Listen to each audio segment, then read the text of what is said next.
आइए हम तू उसे अभी नहीं जानता परंतु इसके बाद समझेगा इस उपदेश के शीर्षक के साथ परमेश्वर की पवित्र इच्छा का अध्ययन करने के लिए कुछ समय लें। लगभग 2000 साल पहले यीशु ने पैर धोने की विधि के दौरान प्रेरितों को यह वचन दिया था, जो मैं करता हूँ तू उसे अभी नहीं जानता, लेकिन बाद में तुम समझोगे कि मैं इसे इस तरह क्यों कर रहा हूँ। सभी लोगों, क्या आप जानते हैं कि विश्वास के मार्ग में इनमें से कितनी चीजें होती हैं? परमेश्वर ने अब्राहम को अपने इकलौते पुत्र इसहाक को बलि करने और नूह को जहाज बनाने की आज्ञा क्यों दी? जिस समय परमेश्वर ने हमें वचन दिया था उस समय बहुत सी चीजें थीं जिनके बारे में हमें यह भी नहीं पता था कि हमें ऐसा क्यों करना है। लेकिन क्या वह क्षण नहीं आता जब हम समझ सकते हैं कि परमेश्वर ने ऐसा क्यों किया?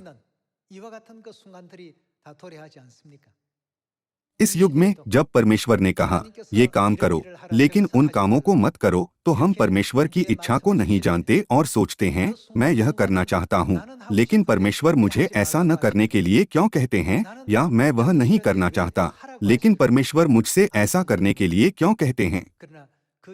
लेकिन कुछ समय बाद परमेश्वर हमें सब कुछ जानने देंगे। जब हम बाइबल की 66 पुस्तकों में इतिहास को देखते हैं तो कई बार ऐसा हुआ था।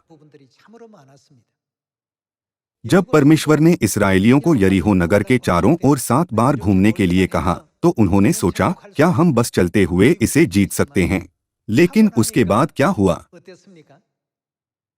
क्या परमेश्वर ने उन्हें परिणाम नहीं दिखाया? साथ ही जब गिदोन के 32,000 पुरुषों की संख्या कम करके केवल 300 योद्धा की गई तो उन्होंने उस समय परमेश्वर की इच्छा को नहीं समझा। हमें क्यों इस तरह से संख्या कम करनी चाहिए? उनके दृष्टिकोण में संख्या को बढ़ाना भी पर्याप्त नहीं होगा, लेकिन परमेश्वर ने उन्हें संख्या कम करने के लिए कहा।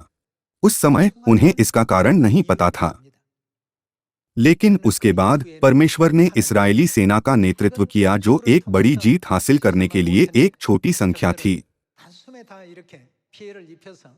परमेश्वर ने उनके शत्रु के 1,35,000 सैनिकों को एक ही बार में हरा दिया। ऐसा इतिहास हमें दिखाता है कि तू उसे अभी नहीं जानता परंतु इसके बाद समझेगा।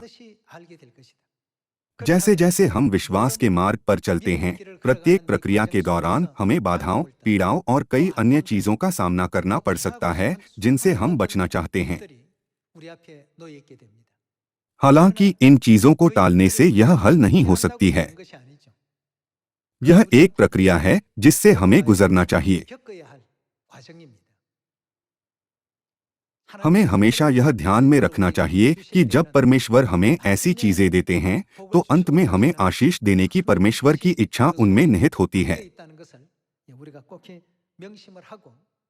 आइए हम यूहन्ना अध्याय 13 आयत 7 पर एक नजर डालें।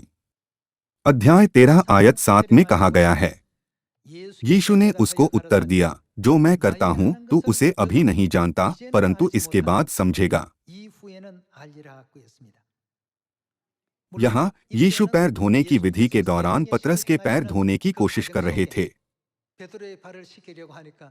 उस समय पतरस ने कहा, आप हमारे लिए यह कैसे कर सकते हैं? यह काम सेवक करते हैं। जब पतरस ने इनकार किया तो यीशु ने कहा, यदि मैं तुझे न धोऊं तो मेरे साथ तेरा कुछ भी साझा नहीं है। फिर उन्होंने कहा, जो मैं करता हूँ तू उसे अभी नहीं जानता परंतु बाद में वह दिन आएगा जब तुम इसे समझोगे।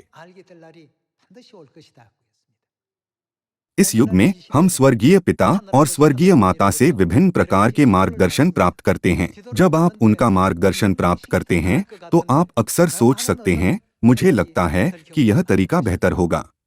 भले ही हम अभी यह नहीं समझते कि परमेश्वर हमसे क्या कहते हैं, लेकिन बाद में हम उन सभी कारणों को समझेंगे कि क्यों परमेश्वर हमें ऐसा करने के लिए कहते हैं। जिन्होंने महसूस किया है वे हमेशा आज्ञाकारिता से मेमने के पीछे हो लेते हैं।